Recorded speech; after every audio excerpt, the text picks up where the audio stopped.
Hey everyone, and welcome. Today we're going to talk about something that's, well, deeply personal but also totally universal. It's an idea inspired by the work of Dr. Haifa Yunus, and it's all about the ungrateful heart. We're going to explore how our modern comforts, the very things we love, might actually be the biggest test of our faith. So let's dive in. So let's just start with a really direct question. I want you to take a second and actually think about this. What did you complain about today? Seriously. Was it the traffic on your commute, that the Wi-Fi was a little slow, or maybe that it was just a little too hot outside? Just get that complaint in your head and hold on to it. Because, that little everyday complaint, that's what leads us right into our first big idea here, the comfort trap. The whole argument from Dr. Yunus is that in our modern world, especially for those of us living with so much abundance, our comfort itself has become a huge spiritual test. I mean, just think about it. We are surrounded by blessings that most of us don't even notice anymore. Things like amazing weather, having more than enough food in the kitchen, a safe place to sleep at night, and the freedom to go and worship however we want. These are enormous gifts, right?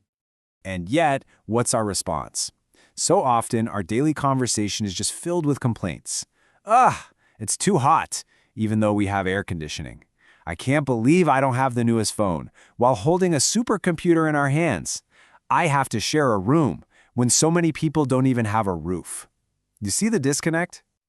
And this is where we get to the core problem, to a really important definition of ingratitude. Dr. Yunus describes it as this dangerous state where the more stuff you have, the more spoiled and entitled you get.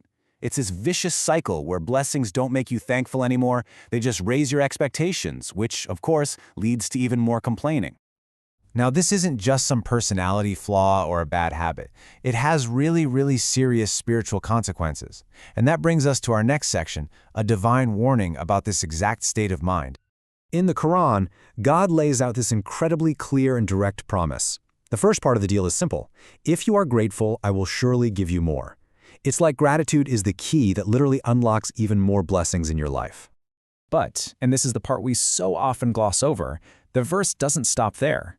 The warning is just as clear, just as direct, but if you are ungrateful, indeed, my punishment is severe.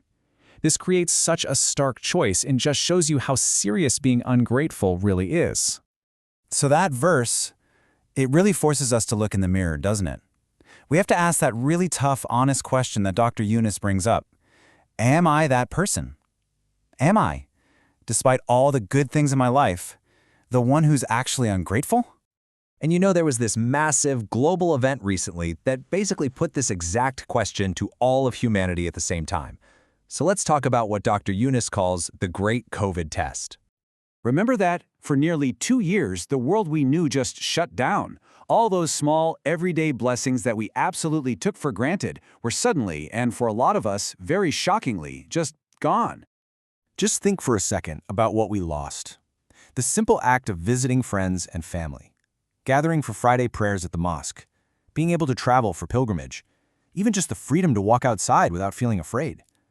Our whole sense of safety, of knowing what tomorrow would look like, it was just shattered. We were all forced to see how valuable things were, but only after they were taken away. So, what's the spiritual perspective on this? I mean, why did that happen? Well, according to Dr. Yunus's take, the purpose of this huge global hardship was actually incredibly simple.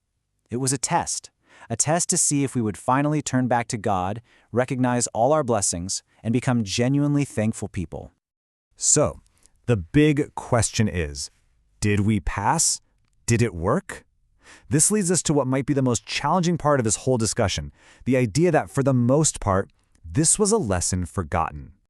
Now this is fascinating. Dr. Yunus uses a series of verses from the Quran as this powerful analogy for the pandemic. Think of it like a 3-step divine warning. Step 1 is the test. Hardship comes so people turn back to God. But then comes step 2, the hardening. Instead of turning back, people's hearts get hard and they forget the lesson. And that leads to the most dangerous stage, step 3, the deception. When they forget, God opens up the doors to everything again, making them feel safe and comfortable right before they're seized suddenly. So, her argument, the big, critical point here is that we are living in that third verse right now. Think about it. Life is mostly back to normal. The doors to travel, to concerts, to business, to social life, they've all been thrown wide open again. We are right back in that state of abundance and comfort. And that leaves us with this really heavy, uncomfortable question, doesn't it? Did that whole global experience produce any real lasting change in us? In our character, in our gratitude? Or did we just snap right back to being the same spoiled, complaining people we were before, having basically learned nothing? Okay, so that's a pretty heavy idea, but it's not hopeless, not at all. For anyone who actually wants to pass this test, there is a way forward. So let's explore that in our final section, the path of the few. First, it's really important to understand that, according to the scripture, true, deep gratitude, it's rare. This quote says it all. It is very few of my servants are grateful. What that tells us is that being thankful isn't the default setting. It takes conscious, deliberate effort. It's a path you actually have to choose to be on. So how do we join those few? Well, here are the practical steps. First, our change has to go from just words to actual action. It's not about just saying you'll be better, it's about fundamentally changing who you are. Second, the only way to stay safe is to combine sincere obedience to God with that genuine gratitude for what He's given you. And finally, we have to act like grown-ups who learn from their mistakes. We have to look at our past ingratitude and just say, you know what, been there, done that, and consciously choose a different, better path. And all of this leaves us with one last really powerful thought. In a world that is just drowning in entitlement and complaints, choosing to be grateful, choosing to be obedient, well, it's probably going to make you seem a little strange. But as this prophetic saying suggests, maybe being a stranger is exactly what's needed right now. It leaves us all with a choice. In this culture of ingratitude, don't you want to be a stranger?